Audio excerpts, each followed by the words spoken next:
Hello दोस्तों, आज मैं आपको सुनाऊंगा मुंशी प्रेमचंद की प्रसिद्ध कहानी पूस की रात। हल्कू ने आकर स्त्री से कहा, सहना आया है, लाओ जो रुपये रखे हैं उसे दे दूं, किसी तरह गला तो छूटे। मुन्नी झाड़ू लगा रही थी, पीछे फिरकर बोली, 3 ही रुपये हैं, दे दोगे तो कमल कहाँ से आवेगा। माघ पूस की रात हार में कैसे कटेगी, उससे कह दो फसल पर दे देंगे, अभी नहीं। हल्कू एक क्षण अनिश्चित दशा में खड़ा रहा। पूस सिर पर आ गया, कंबल के बिना हार में रात को वह किसी तरह सो नहीं सकता। मगर सहना मानेगा नहीं, घुड़कियां जमावेगा, गालियां देगा, बला से जाड़ों में मरेंगे, बला तो सिर से टल जाएगी। यह सोचता हुआ वह अपना भारी भरकम दिल लिए हुए, जो उसके नाम को झूठ सिद्ध करता था, स्त्री के समीप आ गया और खुशामद करके बोला, दे दे गला तो छूटे, कमल के लिए कोई दूसरा उपाय सोचेगा। मुन्नी उसके पास से दूर हट गई और आंखें तरेरती हुई बोली, कर चुके दूसरा उपाय, जरा सुनूं तो कौन सा उपाय करोगे, कोई खैरात दे देगा कमल, न जान कितनी बाकी है जो किसी तरह चुपने ही नहीं आती। मैं कहती हूँ तुम क्यों नहीं खेती छोड़ देते, मर मर काम करो, उपज हो तो बाकी दे दो, चलो छुट्टी हुई, बाकी चुकाने के लिए ही तो हमारा जन्म हुआ है, पेट के लिए मजूरी करो, ऐसी खेती से बाज आएं, मैं रुपये न दूंगी न दूंगी। हल्कू उदास होकर बोला, तो क्या गाली खाऊं। मुन्नी ने तड़प कर कहा, गाली क्यों देगा, क्या उसका राज है। मगर यह कहने के साथ ही उसकी तनी हुई भौहें ढीली पड़ गई। हल्कू के उस वाक्य में जो कठोर सत्य था, वह मानो एक भीषण जंतु की भांति उसे घूर रहा था। उसने जाकर आले पर से रुपये निकाले और लाकर हल्कू के हाथ पर रख दिए। फिर बोली, तुम छोड़ दो अब किसे खेती, मजूरी में सुख से एक रोटी तो खाने को मिलेगी, किसी की धौंस तो न रहेगी, अच्छी खेती है, मजूरी करके लाओ, वह भी उसी में झोंक दो, उस पर धौंस। हल्कू ने रुपये लिए और इस तरह बाहर चला, मानो अपना हृदय निकाल कर देने जा रहा हूं। उसने मजूरी से एक एक पैसा काट काट कर 3 रुपये कंबल के लिए जमा किए थे।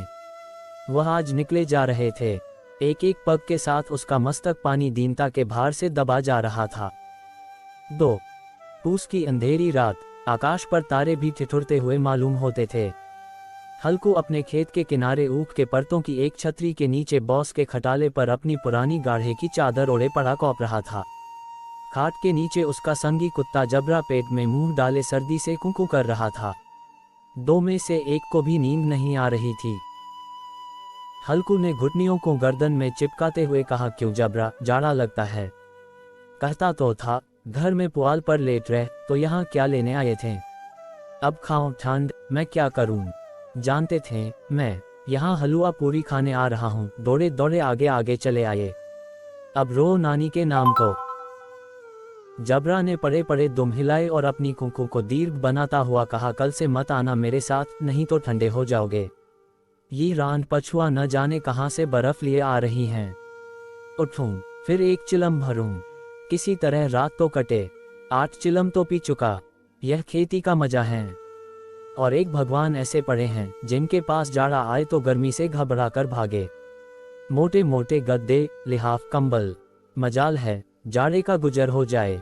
जकादीर की खूबी, मजूरी हम करें, मजा दूसरे लूटें। हल्कू उठा, गड्ढे में से जरा सी आग निकालकर चिलम भरी। जबरा भी उठ बैठा। हल्कू ने चिलम पीते हुए कहा, पिएगा चिलम, जाड़ा तो क्या जाता है, हाँ जरा मन बदल जाता है। जबरा ने उनके मुंह की ओर प्रेम से छलकता हुई आंखों से देखा।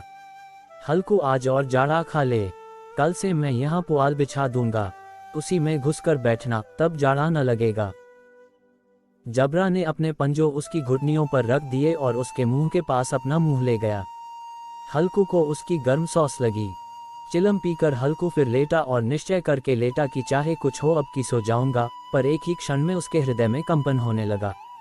कभी इस करवट लेटता, कभी उस करवट पर जाड़ा किसी पिशाच की भांति उसकी छाती को दबाए हुए था। जब किसी तरह न रहा गया, उसने जबरा को धीरे से उठाया और उस सिर को थपथपाकर उसे अपनी गोद में सुला लिया। कुत्ते की देह से जाने कैसी दुर्गंध आ रही थी, पर वह उसे अपनी गोद में चिपटाए हुए ऐसे सुख का अनुभव कर रहा था जो इधर महीनों से उसे न मिला था। जबरा शायद यह समझ रहा था कि स्वर्ग यही है, और हल्कू की पवित्र आत्मा में तो उस कुत्ते के प्रति घृणा की गंध तक न थी। अपने किसी अभिन्न मित्र या भाई को भी वह इतनी ही तत्परता से गले लगाता। वह अपनी दीनता से आहत न था, जिसने आज उसे इस दशा को पहुंचा दिया। नहीं, इस अनोखी मैत्री ने जैसे उसकी आत्मा के सब द्वार खोल दिए थे और उनका एक एक अणु प्रकाश से चमक रहा था। सहसा जबरा ने किसी जानवर की आहट पाई। इस विशेष आत्मीयता ने उसमें एक नई स्फूर्ति पैदा कर रही थी, जो हवा के ठंडे झोंकों को तुच्छ समझती थी। वह झपट कर उठा और छपरी से बाहर आकर भूंकने लगा। हल्कू ने उसे कई बार चुमकार कर बुलाया, पर वह उसके पास न आया। हार में चारों तरफ दौड़ दौड़ कर भूंकता रहा। एक क्षण के लिए आ भी जाता तो तुरंत ही फिर दौड़ता। कर्तव्य उसके हृदय में अरमान की भांति ही उछल रहा था। 1 घंटा और गुजर गया। रात ने शीत को हवा से धधकाना शुरू किया। हल्कू उठ बैठा और दोनों घुटनों को छाती से मिलाकर सिर को उसमें छिपा लिया। फिर भी ठंड कम न हुई। ऐसा जान पड़ता था सारा रक्त जम गया है, धमनियों में रक्त की जगह हिम बह रही है। उसने झुककर आकाश की ओर देखा। अभी कितनी रात बाकी है। सप्तर्षि अभी आकाश में आधे भी नहीं चढ़े। ऊपर आ जाएंगे तब कहीं सवेरा होगा। अभी पहर से ऊपर रात है। हल्कू के खेत से कोई एक गोली के टप्पे पर आमों का एक बाग था। पतझड़ शुरू हो गई थी। बाग में पत्तियों को ढेर लगा हुआ था।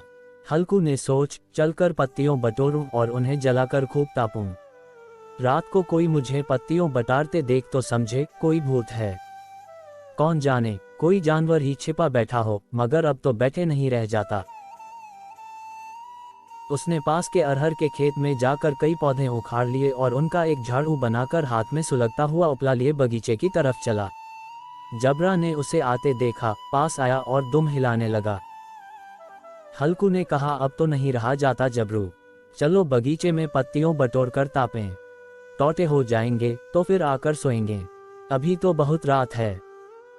जबरा ने कुकू करे सहमति प्रकट की और आगे बगीचे की ओर चला। बगीचे में खूब अंधेरा छाया हुआ था और अंधकार में निर्दय पवन पत्तियों को कुचलता हुआ चला जाता था। वृक्षों से ओस की बूंदें टप टप नीचे टपक रही थीं। एकाएक एक झोंका मेहंदी के फूलों की खुशबू लिए हुए आया। हल्कू ने कहा, कैसी अच्छी महक आई जबरू, तुम्हारी नाक में भी तो सुगंध आ रही है। जबरा को कहीं जमीन पर एक हडडी पड़ी मिल गई थी, उसे चिंचोड़ रहा था। हल्कू ने आग जमीन पर रख दी और पत्तियों बठारने लगा। जरा देर में पत्तियों का ढेर लग गया था। हाथ ठिठुरे जाते थे, नगे पांव गले जाते थे और वह पत्तियों का पहाड़ खड़ा कर रहा था। इसी अलाव में वह ठंड को जलाकर भस्म कर देगा। थोड़ी देर में अलावा जल उठा। उसकी लौ ऊपर वाले वृक्ष की पत्तियों को छू छू कर भागने लगी। उस अस्थिर प्रकाश में बगीचे के विशाल वृक्ष ऐसे मालूम होते थे मानो उस अथाह अंधकार को अपने सिरों पर संभाले हुए हों। अंधकार के उस अनंत सागर में यह प्रकाश एक नौक के समान हिलता मचलता हुआ जान पड़ता था। हल्कू अलाव के सामने बैठा आग ताप रहा था। एक क्षण में उसने दोहर उताकर बगल में दबा ली, दोनों पौव फैला दिए मानो ठंड को ललकार रहा हो, तेरे जी में आए सोकर। ठंड की असीम शक्ति पर विजय पाकर वह विजय गर्व को हृदय में छिपा न सकता था। उसने जबरा से कहा, क्यों जब्बर, अब ठंड नहीं लग रही है? जब्बर ने कुकू करके मानो कहा, अब क्या ठंड लगती ही रहेगी। पहले से यह उपाय न सूझा, नहीं इतनी ठंड क्यों खाते? जब्बर ने पूंछ हिलाई। अच्छा आओ, इस अलाव को कूदकर पार करें, देखें कौन निकल जाता है। अगर जल गए बचा तो मैं दवा न करूंगा। जब्बर ने उस अग्नि राशि की ओर कातर नेत्रों से देखा। मुन्नी से कल न कह देना, नहीं लड़ाई करेगी। यह कहता हुआ वह उछला और उस अलाव के ऊपर से साफ निकल गया। पैरों में जरा लपट लगी, पर वह कोई बात न थी। जब्र आग के गिर्द घूमकर उसके पास आ खड़ा हुआ। हल्कू ने कहा, चलो चलो, इसकी सही नहीं, ऊपर से कूद कर आओ। वह फिर कूदा और अलाव के इस पार आ गया। 4 पत्तियां जल चुकी थीं। बगीचे में फिर अंधेरा छा गया था। राख के नीचे कुछ कुछ आग बाकी थी, जो हवा का झोंका आ जाने पर जरा जाग उठती थी, पर एक क्षण में फिर आंखें बंद कर लेती थी। हल्कू ने फिर चादर ओढ़ ली और गर्म राख के पास बैठा हुआ एक गीत गुनगुनाने लगा। उसके बदन में गर्मी आ गई थी, पर ज्यों-ज्यों शीत बढ़ती जाती थी, उसे आलस्य दबाए लेता था। जबरा जोर से भूंदकर खेत की ओर भागा। हल्कू को ऐसा मालूम हुआ कि जानवरों का एक झुंड खेत में आया है। शायद नीलगायों का झुंड था। उनके कूदने दौड़ने की आवाजें साफ कान में आ रही थी। फिर ऐसा मालूम हुआ कि खेत में चर रही है। उनके चबाने की आवाज चर-चर सुनाई देने लगी। उसने दिल में कहा, नहीं, जबरा के होते कोई जानवर खेत में नहीं आ सकता। नोच ही डाले, मुझे भ्रम हो रहा है। कहाँ, अब तो कुछ नहीं सुनाई देता। मुझे भी कैसा धोखा हुआ। उसने जोर से आवाज लगाई, जबरा, जबरा। जबरा भूंदता रहा, उसके पास न आया। फिर खेत के चरे जाने की आहट मिली। अब वह अपने को धोखा न दे सका। उसे अपनी जगह से हिलना जहर लग रहा था। कैसा दंदाया हुआ बैठा था। इस जाड़े पाले में खेत में जाना, जानवरों के पीछे दौड़ना असह्य जान पड़ा। वह अपनी जगह से न हिला। उसने जोर से आवाज लगाई, हिलो, हिलो, हिलो। जबरा फिर भून उठा। जानवर खेत चर रहे थे। फसल तैयार हैं। कैसी अच्छी खेती थी, पर ये दुष्ट जानवर उसका सर्वनाश किए डालते हैं। हल्कू पक्का इरादा करके उठा और 2-3 कदम चला, पर एकाएक हवा का ऐसा ठंडा, चुभने वाला, बिच्छू के दंत का सा झोंका लगा कि वह फिर बुझते हुए अलाव के पास आ बैठा और राख को कुरेदकर अपनी ठंडी देह को गरमाने लगा।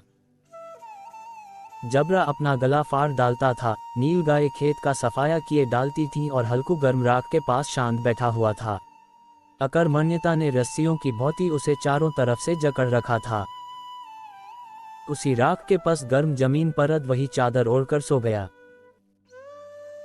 सवेरे जब उसकी नींद खुली, तब चारों तरफ धूप फैली गई थी और मुन्नी की रही थी, क्या आज सोते ही रहोगे तुम? यह आकर रम गए और उधर सारा खेत चौपट हो गया। हल्कू न उठकर कहा, क्या तू खेत से होकर आ रही है? मुन्नी बोली, हाँ, सारे खेत का सत्यानाश हो गया। भला ऐसा भी कोई सोता है? तुम्हारे यह मदया डालने से क्या हुआ? हल्कू ने बहाना किया, मैं मरते मरते बचा, तुझे अपने खेत की पड़ी है। पेट में ऐसा दर्द हुआ कि मैं नहीं जानता हूँ। दोनों फिर खेत के डांट पर आए। देखा सारा खेत रौदा पड़ा हुआ है और जबरा मदया के नीचे चित लेटा है, मानो प्राण ही न हो। दोनों खेत की दशा देख रहे थे। मुन्नी के मुख पर उदासी छाई थी, पर हल्कू प्रसन्न था। मुन्नी ने चिंतित होकर कहा, अब मजूरी करके मालगुजारी भरनी पड़ेगी। हल्कू ने प्रसन्न मुख से कहा, रात को ठंड में यह सोना तो न पड़ेगा। हाँ, तो दोस्तों, मुझे पूरा विश्वास है कि यह कहानी आपको पसंद आई होगी।